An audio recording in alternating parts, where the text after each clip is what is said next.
So டொமேட்டோவில் கொஞ்சம் sugar, honey and lemon juice போட்டு நல்லா ஸ்க்ரப் பண்ணிக்கலாம். ஸோ அது ஸ்கின் நல்லா எக்ஸ்ஃபோலியேட் பண்ணும். இல்லைன்னா காஃபி வித் ஹனி பண்ணலாம். அது கொஞ்சம் ஸ்கின் எல்லாம் டைட் பண்ணும். கடல மாவு வருதுல்ல, கடல மாவில் லைட்டாக மில்க்கு, ரோஸ் வாட்டரு அதெல்லாம் போட்டு ஒரு பேக் மாதிரி நம்ம பண்ணலாம். ஸோ அது நல்லா ஸ்கின் கொஞ்சம் ஈவன் டோன் ஆக்கும். இப்போ சுகர் எல்லாம் போடுற ஐட்டம்ஸ் எல்லாம் நம்ம வீக்லி ஒன்ஸ் ஆர் ட்வைஸ் அந்த மாதிரி பண்ணலாம். இப்போது இந்த கடல மாவு அண்ட் நம்ம ரெகுலராக கூட பண்ணாலும் ப்ராப்ளம் இருக்காது. So it's like milk and all அது நல்லா ஹைட்ரேட் தான் பண்ணும். இப்போது ரைஸ் மாஸ்க் ரொம்ப ட்ரெண்டிங்காக இருக்குது.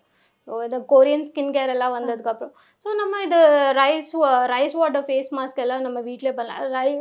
ரைஸ் நல்லா நைட்டில் சோக் பண்ணி வச்சுட்டு அது மார்னிங் மிக்சியில் நல்லா பிளெண்ட் பண்ணிவிட்டு நம்மளுக்கு வேணும்னா அலோவேரா ஜெல் அதெல்லாம் போட்டு நம்ம மாஸ்க்காக யூஸ் பண்ணலாம். ஒரு அட்லீஸ்ட் 15 மினிட்ஸ் வச்சு நம்ம வைப் ஆஃப் பண்ணிக்கலாம்.